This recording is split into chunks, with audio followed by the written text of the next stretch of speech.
By the late 1800s, the continent of Africa was considered a major frontier and largely unexplored by European leaders, traders, and colonizers. Squabbles were breaking out over who would control the vast resources and trade networks, so leaders from 13 European nations, plus the United States, came together for the Berlin Conference of 1884. Deals were brokered before and after the Berlin Conference in the scramble for Africa, but by the time everyone was heading home, these 14 world powers had divvied up most of the continent, paying almost no attention to where different national, language, cultural group, or empire boundaries already existed, or even bothering to include anyone from Africa at all. Basically, they'd created a tyranny of the map. As geographers, using and making maps is almost our superpower. But like every superhero feeling the weight of the world on their shoulders, we have to recognize that with great power comes great responsibility. Tyranny of the map happens when those in power draw boundaries in such a way that different cultural groups are grouped in ways that put them at odds with each other. So what the Berlin Conference attendees ended up with was a map that looks fairly similar to the political map of Africa we see today, but nothing like the map of ethnic groups and nations of Africa. Tyranny of the map still exists today, because wherever there are borders, there are power dynamics. On a map, they look like the edges of wonky shapes, but in real life, those borders have a great impact on the people inside and outside those shapes. Borders have the power to bring people together, to evoke passion and war, to divide, conquer, and solidify power. In many ways, borders can have more drama and action than the latest superhero movie. I'm Alize Carrere, and this is Crash Course Geography.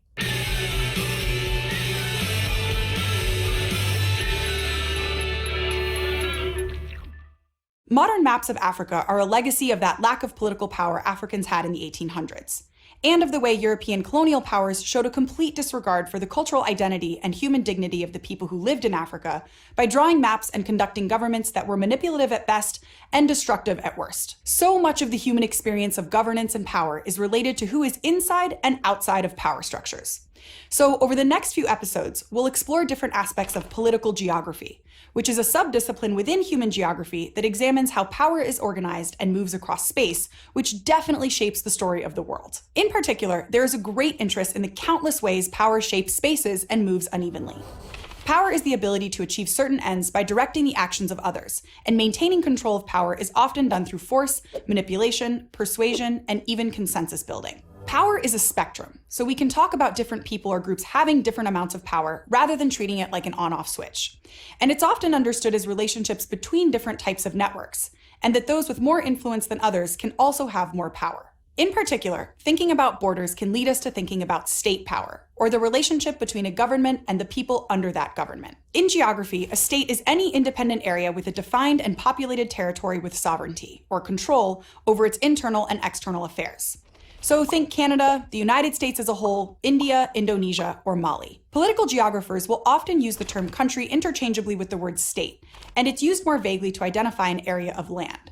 Like this spot on the globe corresponds to a country we call Mali in order to distinguish this bit of land from the rest of North Africa or sub-Saharan West Africa.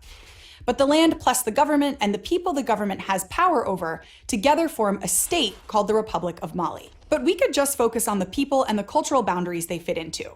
States like Iceland are often given as examples of nation states, or a state that is only governing over one nation, or people who share the same cultural or ethnic identity. That's a little misleading because people of different identities have lived in Iceland, but overall, there's a fairly uniform cultural identity. There haven't been any permanent invasions or mass immigration from other cultural groups in its recent history.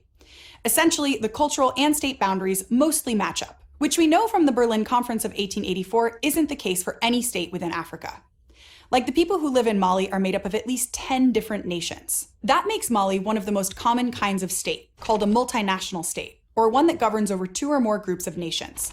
We see that dramatically in places with settler colonialism histories, like the United States. So in addition to studying how power moves outside and between states, cultural and political geographers also study the power dynamics between nations within a state.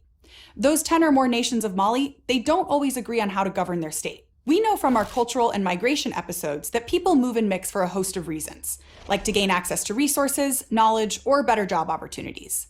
But in the case of Mali, all of those nations came to be in one state in large part because of the nefarious tyranny of the map. Before the Berlin Conference of 1884 and European colonization in Africa peaked at the turn of the 20th century, we thought of states differently. There were more empires and loosely held governing structures.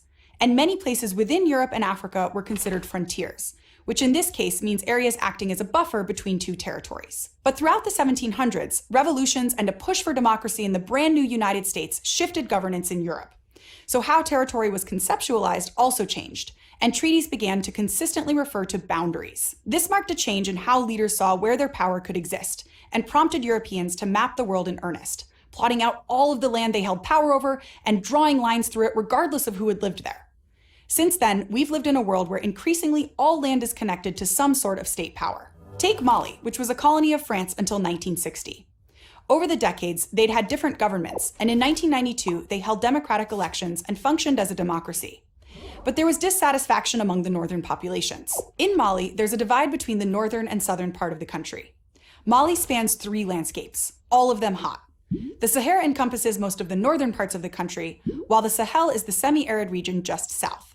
But far southern Mali is a tropical savanna with more rainfall and rivers. People across the Sahel traditionally were nomadic pastoralists, moving herds of livestock such as cattle across the region, following wet and dry cycles. This region also had been part of the historic Mali and Songhai empires, with places like Timbuktu developing along major trade routes, and Islam spreading along those routes and throughout the Songhai Empire. So over the years, the Tuareg people who live across and outside of Mali felt more and more isolated.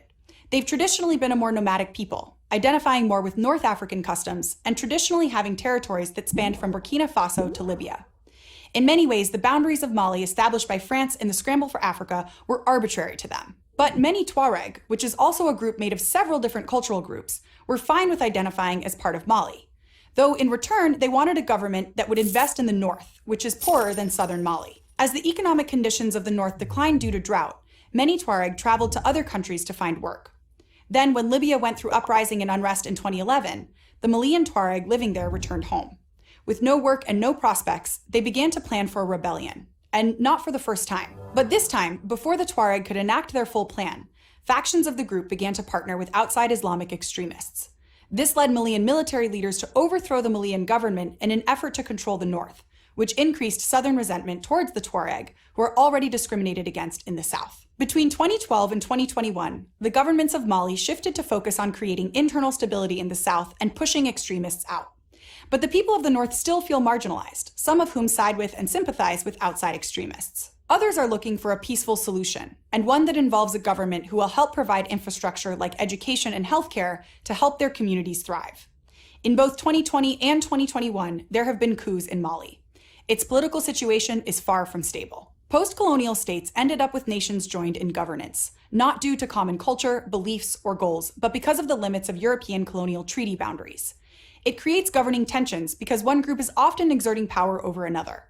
So decisions made almost 150 years ago still have significant implications in Mali and throughout the rest of Africa. For example, post-colonial tensions in Sudan eventually came to a head in 2011 when South Sudan formed separately from Sudan.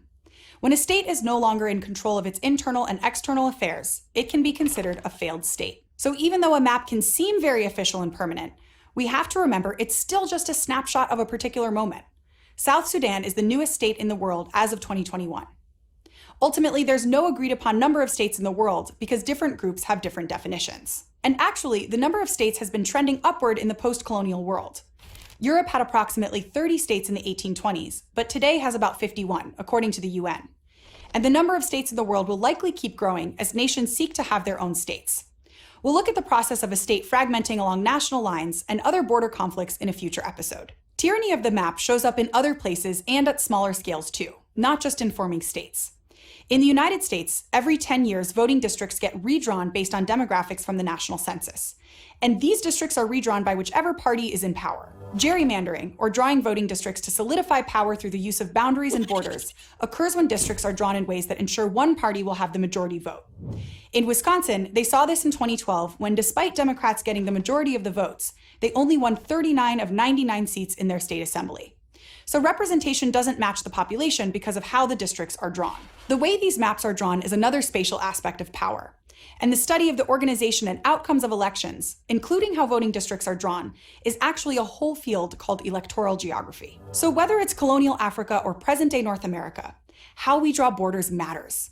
It helps signal who is a part of the group, who should have representation, who doesn't, and what social norms are legitimized at the time the map was drawn. As a result, drawing maps and who draws maps is seen as a political act.